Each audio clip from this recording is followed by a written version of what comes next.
Maya's boots hit the red dust hard as she ran down the canyon, her lungs burning with each breath. Behind her, the sky still glowed orange from the crash. The transport ship had gone down fast. One moment she was checking the cargo manifest, the next the alarms were screaming and everything was falling. She'd barely made it to the escape pod before the whole thing went up in flames. Now, 3 miles back, the wreckage was still smoking against the horizon. She was alone. Completely, utterly alone on a planet that didn't even have a name on any human star chart. The colony ship wasn't due to arrive for another 6 months. No one knew she was here. No one knew she'd survive the crash. If she didn't get the distress beacon working, no one would ever find her. The canyon walls rose up on either side of her, blocking out the sun. She'd headed this way because the rocky terrain looked like it might offer shelter, maybe a cave where she could wait out the night. But now, as the light started fading, the canyon felt less like safety and more like a trap. The air was getting colder. She could see her breath starting to fog up her visor. That's when she heard it. The sound started low, almost like the rumble of distant thunder, but it was close. Way too close. Maya stopped dead in her tracks, every muscle in her body going tight. She turned slowly, trying to figure out where the noise was coming from. The rocks moved. Not the rocks themselves, something was moving behind them. More than one something. They came out from between the boulders like shadows taking shape, and Maya's mind couldn't quite process what she was seeing. Dragons. They were actually dragons. Not some weird alien creature she could convince herself was just a large lizard or a weird bird. These were dragons with wings folded against their backs, with long tails, with scales that caught what little light remained in the canyon. They weren't huge, not the massive sky-blocking beasts from old Earth legends. Each one was maybe 6 feet long, about the size of a large dog, but somehow that made them worse. They could move faster. They were probably more dangerous. And they were looking at her. Maya's eyes locked onto the nearest one, and that's when she really understood the danger. These weren't animals hunting on instinct. Their eyes were too bright, too aware. There was intelligence behind those eyes, the kind of intelligence that came from experience, from survival, from understanding the world around them. She'd seen videos of military dogs with that same sharp awareness. But these weren't dogs. As her eyes adjusted, she started to see the details. The dragon's scales were covered in marks, not just the natural patterns of their skin but actual damage. Scars. Burns. One of them had a long, jagged line running down its left side, the scales darker and twisted where they'd healed. Another had what looked like old claw marks across its shoulder, deep gouges that had left permanent tracks. Even the smallest one had a chunk missing from its ear. These were veterans. Real, actual combat veterans. Whatever these creatures were, they'd been through wars. They started circling her. The movements were careful and coordinated, like they'd done this before. Like they'd hunted before. One would move to the left, another would shift right, keeping her in the middle of their circle. They weren't rushing her, weren't snapping their jaws or roaring. They were being patient, methodical, professional. This was a hunting pack that knew exactly what it was doing. Maya's hand moved on instinct, reaching for her emergency flare. It was probably useless, a bright light that might scare away an animal on Earth, but these things? They'd clearly seen worse. They'd seen combat. Weapons. Real danger. A flare wasn't going to impress them. But she was out of options. She stood in the middle of that circle, watching the dragons circle her, feeling the weight of their attention like a physical thing pressing down on her chest. The canyon walls seemed to close in.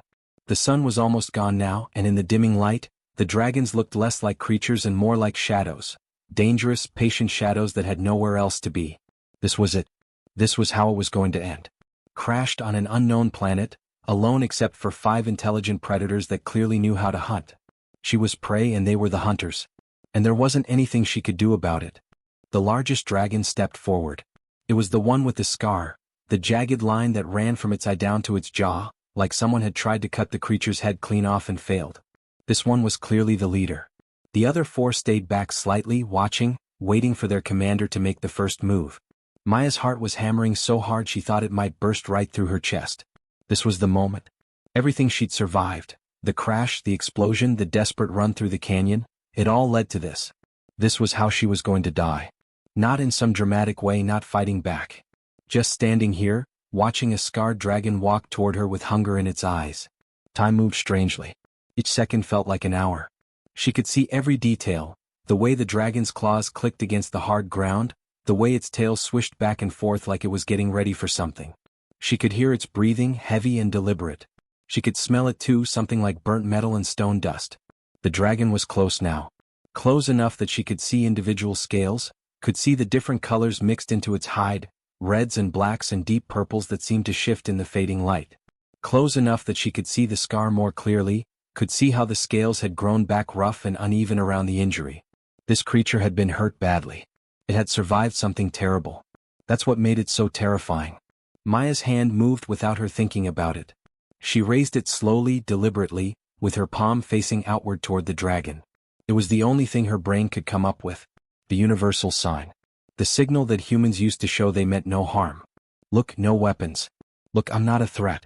I'm peaceful. I'm harmless. It was the only language she had. The dragon stopped.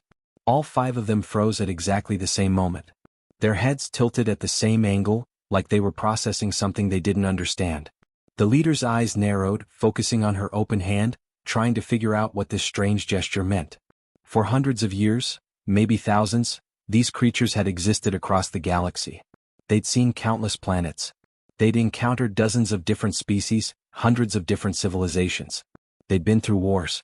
They'd fought creatures that could shoot fire from their mouths and beings made of pure energy and things with too many limbs to count. They'd seen every form of life that the universe had to offer. But they'd never seen this. They'd never seen a prey species just stop. They'd never seen something weaker, smaller, completely defenseless, deliberately lower its guard. Every other intelligent being they'd met had done one of 2 things when faced with danger. They fought back with teeth and claws and weapons. Or they ran. They turned and fled as fast as their legs could carry them, hoping to escape before the predators caught them. But this one was just standing there. Hands open. Undefended. Completely vulnerable. It didn't make sense. The scarred leader took another step forward. Then another. Each movement was careful, testing, like it was walking into a trap and trying to figure out where the danger was hiding. Maya could feel her legs shaking. She wanted to run.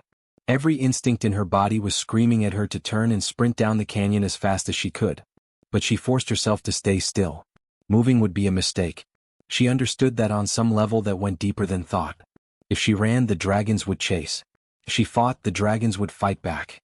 But if she stood here, if she kept her hand open, if she showed them that she wasn't a threat, maybe something different would happen. The dragon's breath was hot against her skin now. She could feel the warmth radiating off its body. It was close enough to strike, close enough to do whatever it wanted to do. This was the moment where trust became either courage or stupidity. There was no way to know which until it was over. Maya didn't move. She didn't breathe. She barely blinked. The scarred leader's eyes looked directly into hers, and for just a second she saw something shift in that ancient gaze. Confusion. Curiosity. Something that looked almost like recognition, not of her specifically but of the idea of what she was trying to do. This creature had seen violence and conflict and desperation. It had seen species fight for survival with everything they had. But in all its centuries of existence, across all those 1,000 worlds, it had probably never seen this quiet gesture of surrender. This simple, peaceful offering of trust from a being that had absolutely no reason to trust.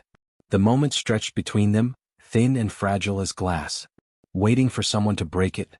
The dragon's snout touched her palm. It was gentle. That was the thing that surprised her the most. Maya had expected something rough, something violent, something that would hurt. But the touch was careful, almost cautious. The scales were rougher than she'd imagined, ancient and weathered, like touching a stone that had been shaped by 1,000 years of wind and rain. They were warm too, warmer than she'd expected.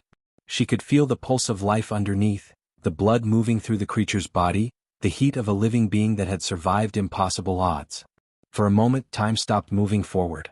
The canyon went quiet. Even the wind seemed to hold its breath.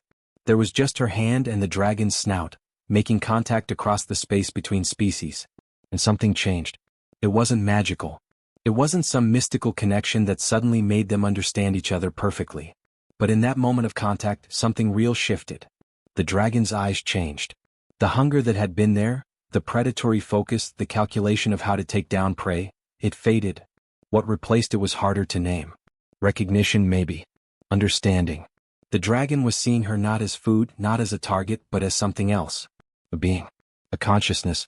Someone who had chosen to trust even though trust could get her killed. Maya could feel tears starting to form in her eyes. She wasn't even sure why. Fear maybe. Relief.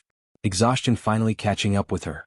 But she kept her hand steady against the dragon's scales. The texture beneath her fingers told a story. She could feel every scar, every place where the scales had grown back thicker and harder after being damaged. There was one long ridge that ran from the dragon's snout almost to its eye, and Maya could feel how the scales were slightly raised there, how they'd healed but never smoothed back down. This creature had been through fire, literally, probably. It had survived explosions and impacts and weapons that she couldn't even imagine. And now it was standing here, touching her hand like it was the most precious thing in the world. The warmth from the dragon's body seemed to spread through her palm and up her arm. It felt like life itself was flowing between them, like two completely different kinds of existence were finally touching and recognizing each other. The dragon had seen 100 worlds. It had seen beings rise and fall, civilizations turn to dust, stars go out. It had survived when everything else around it had died. And it was choosing not to kill her. The other 4 dragons started moving. Slowly, carefully, with none of the predatory coordination they'd shown before. They were curious now instead of hungry. One of them, smaller than the leader with what looked like an old burn mark down its side, stepped closer to Maya's left. Another moved to her right. But their movements were gentle. They weren't circling to attack. They were circling to see, to understand, to investigate this strange gesture that their leader had accepted. Maya's voice came out soft and steady when she finally spoke. She wasn't sure where the calmness came from, but it was there. Maybe it was shock. Maybe it was understanding that she was still alive, that she'd made it past the moment that should have killed her. Maybe it was something deeper than that, something in her that recognized something in them. "I'm not here to hurt you," she said, keeping her eyes locked on the scarred dragon's gaze. "I'm just trying to survive." The words hung in the air between them. The dragons didn't respond with sounds or movements that showed they understood her language. How could they? They were aliens. They spoke in whatever strange communication system their species used. They probably didn't have words in any human language. But they understood anyway. It wasn't the words that mattered. It was the intention behind them. It was the way her voice stayed calm instead of panicked. It was the fact that she was speaking to them like they were equals, like they were beings worth talking to, not monsters to be feared or conquered. It was the simple truth that she was being honest with them, not trying to trick them, not trying to hide anything, just laying out her situation and her need. The scarred leader's snout pressed a little harder against her palm, and Maya realized the dragon was actually listening to her. Not just hearing the sounds but actually taking in the message. Understanding that this small, fragile human wasn't a threat. Understanding that she was just trying to survive, same as they were. Around her, the other dragons moved closer. Not attacking. Not threatening. Just present. Just witnessing this moment where 2 completely different kinds of life had decided that peace was possible. The canyon that had felt like a death trap just moments before now felt different. It felt like a place where something important was happening. A place where the rules of predator and prey were being rewritten. Maya stood in the middle of 5 ancient dragons, her hand against the scarred leader's scales, and felt something she hadn't expected to feel again. Oh, 3 days. That's how long it took for everything to change. The first night, Maya didn't sleep. She couldn't. Not with 5 dragons surrounding her in the canyon, their massive bodies forming a protective wall around the small cave she'd found.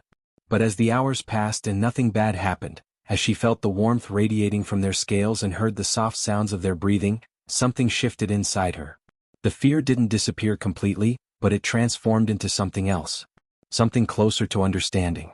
On the second day, something incredible happened.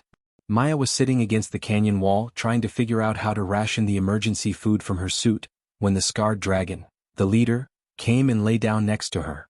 For a moment she tensed. But then she felt something wash over her. It wasn't pain. It wasn't an attack. It was like watching a memory that wasn't hers playing out in her mind. She saw flashes. Images that weren't quite clear, like looking through fog, but real enough to understand. She saw vast cities of crystal and light. She saw dragons, thousands of them, maybe millions, living in harmony across multiple planets. She saw their civilization, their culture, the depth of their existence. They weren't just animals. They were a people. A real people with history and art and science. Then the images turned dark. She saw ships descending from the sky. Ships that bore symbols that made the dragons around her tense up, made them pull away slightly. Ships belonging to something called the Varith Empire. She saw weapons firing. She saw cities burning. She saw dragons falling from the sky, their bodies broken, their lights going out. She experienced the terror and the desperation and the helplessness of watching everything you've ever known being systematically destroyed. The images came in waves, each one hitting her like a physical blow. She saw other species too, civilizations that had resisted the Varith, that had fought back, that had been completely annihilated. She understood in that moment of connection that the Varith weren't just conquerors. They were extinction. When the images finally stopped, Maya found herself gasping for breath, tears streaming down her face. The scarred dragon was watching her with those ancient, intelligent eyes. And she understood something without being told. These 5 dragons were all that was left. Out of millions, out of an entire civilization that had spanned multiple worlds, only 5 had survived. They'd come to this remote planet because it was far from the Varitha's normal trade routes. They'd come here to die in peace, away from the noise and the violence and the endless running. They'd given up on survival. They'd accepted that their species was finished, that their story was ending. And then she'd crashed into their canyon. That night, the scarred dragon stayed close to her. She learned, through touch and gesture and the way they moved around each other, that his name, or at least the closest human approximation, was something that sounded like Vex when she tried to pronounce it. But she couldn't quite make the sound right, so she started calling him by a different name. A human name. Vincent. It seemed to fit somehow. The other dragons didn't seem to mind when she started calling them by human names too. The one with the burn mark became Rita. The smallest one was Kyle. The one with the missing chunk from its ear became Frank. And the last one, the one that seemed to have the quickest movements, became Devon. On the morning of the 3rd day, Vincent brought her food. It was a strange sight, a dragon carefully carrying something delicate in its mouth, approaching a human like it was delivering a precious gift. The fruit was nothing like anything that existed on Earth. It was crystalline, almost translucent, with colors that seemed to shift between blue and purple depending on how the light hit it. When Maya bit into it, the taste was sharp and mineral-rich, like eating a combination of rock salt and something sweet, something that made her taste buds light up in ways she didn't know were possible. More importantly, it kept her alive. As the days went on, Vincent brought her different foods. Some were fruits, some were what looked like vegetables, some were things she couldn't identify at all. He was teaching her what was safe to eat on this planet, sharing his knowledge, making sure she survived. And the others did their part too. Rita brought her water from a spring deeper in the canyon. Kyle found soft moss and helped her arrange it into something like a bed. Frank scavenged pieces of her crashed pod and helped her build a shelter that was more secure than the cave. Devon kept watch, his keen eyes scanning the canyon for any sign of danger. They were taking care of her. Not because they had to. Not because she was useful to them or because she could offer them something in return. They were taking care of her because they had chosen to. Because somewhere in the first moment when she'd offered her hand and Vincent had touched it, they'd made a decision. This small, fragile human wasn't prey. She wasn't an enemy. She was someone worth protecting. Maya understood what had happened. The 5 dragons had been waiting to die alone, isolated and broken by a grief so deep it had nearly consumed them. And then she'd crashed into their lives, a being from a species they'd never encountered, from a place they'd never explored, carrying with her something that the Varith had nearly destroyed everywhere.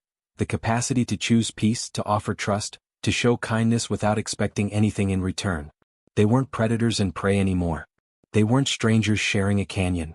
They were family. A broken, mismatched family made up of the last humans they might ever see and the last dragons still alive in the galaxy. But family nonetheless. And as Maya sat in the middle of her 5 dragons, eating crystal fruit and feeling the warmth of their protection around her, she realized that sometimes survival wasn't about being strong enough to fight. Sometimes it was about being brave enough to trust. The sky turned red without warning. Maya was sitting with Vincent, watching the sunset paint the canyon in shades of orange and purple when she saw them. Ships.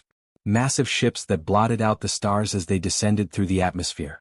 They moved with purpose, with the kind of methodical precision that came from beings who had conquered 1,000 worlds and expected to conquer 1,000 more. The Varith had found them. For a moment, everything froze. The dragons looked at the sky, and Maya saw something shift in their eyes. Fear. The old, familiar terror that came from knowing that the thing hunting you had finally caught up. For 3 days they'd been safe in this canyon. For 3 days, they'd managed to forget what it was like to run, to hide, to know that your entire species was marked for extinction. Now reality came crashing back down. Vincent stood up. The other 4 dragons moved closer together, their bodies tense, ready to flee. This was what they did. This was what they'd been doing for years. Running, hiding, staying one step ahead of destruction. Maya could see it in their movements, the practiced coordination of creatures that had survived by being fast and staying invisible. But then something different happened. Vincent looked at Maya. actually looked at her with those ancient, scarred eyes that had seen the end of civilizations. And instead of running, he turned toward the sky, toward the ships, toward the Vareth. Rita moved to stand beside him. Then Kyle. Then Frank. Then Devon. 5 dragons, the last of their kind, arranging themselves in a line between the descending ships and the small human girl they decided to protect. They were going to fight. Not because they thought they could win. Not because they had any hope of survival. But because for the first time in years, they had something worth fighting for that wasn't just themselves. Maya felt her heart break and soar at the same time. "No," she said, stepping forward. "No, I won't let you do this." She reached into her emergency pack with shaking hands and pulled out the flare gun. It was a pathetic weapon. A tool designed to signal rescue, not to wage war against an empire. But it was all she had. And if the dragons were going to stand and fight, then so was she. The Vareth ships landed in a perfect circle around the canyon, cutting off every escape route. Hatches opened and soldiers poured out. They were nothing like the dragons, tall, skeletal beings with too many joints in their limbs, their skin the color of burned metal. They carried weapons that hummed with energy, that glowed with the promise of annihilation. These were beings that had conquered worlds. They were efficient, professional, and utterly certain of victory. They weren't expecting resistance from 5 dragons and a human girl. What happened next was chaos. Vincent moved first, launching himself at the nearest Vareth soldier with a speed that belied his ancient age. The other dragons followed, their wings unfurling for the first time in years, their claws and teeth becoming weapons that had been honed by centuries of evolution. They fought with a desperation that came from having nothing left to lose, from finally deciding that extinction on their own terms was better than slow erasure at the hands of their hunters. Maya fired her flare gun. The bright light shot upward, piercing the darkness, and for a moment she saw the confusion on the faces of the Vareth soldiers. They weren't prepared for this. They'd expected to find 5 weak, exhausted dragons hiding in a remote canyon. They hadn't expected organized resistance. They certainly hadn't expected a human. Humans weren't supposed to exist in this sector of space. Humans were myths, stories told in the oldest archives, a species that might have existed billions of years ago but had never been encountered by any of the major galactic powers. The Vareth soldiers hesitated, just for a moment, trying to process what they were seeing. That moment was enough. Vincent fought with the fury of a being that had watched his entire civilization burn. His scarred snout snapped forward, his claws raked across armor, his tail swung with the force of ages. Rita and Kyle and Frank and Devon fought beside him, a coordinated pack that moved like they shared a single mind. They were outnumbered. They were outgunned. But they fought with something the Vareth didn't expect. They fought with purpose. They fought for something beyond themselves. The battle lasted maybe 10 minutes, though it felt both longer and shorter than that to Maya. Time moved strangely when you were fighting for your life. When the dust finally settled, the canyon was quiet. The Vareth ships were damaged, some of them smoking, some of them dead in the sky. The soldiers who could still move were retreating, scrambling back to their transports, trying to understand what had gone wrong. They had come expecting an easy hunt and found instead a resistance so fierce, so unexpected, that it had shaken them to their core. The dragons were wounded. Vincent had a deep gash along his side. Rita's wing was torn. Kyle was limping. Frank had scorch marks across his scales. Devon was breathing hard, exhaustion finally catching up with him. They were hurt, all of them, but they were alive. More importantly, they had won. Above them, the sky opened up. Not with more Vareth ships, but with human rescue vessels. The colony ships had picked up the distress signal from Maya's pod. They'd come faster than they should have been able to, driven by the same instinct that had made the dragons stand and fight, the need to protect one of their own.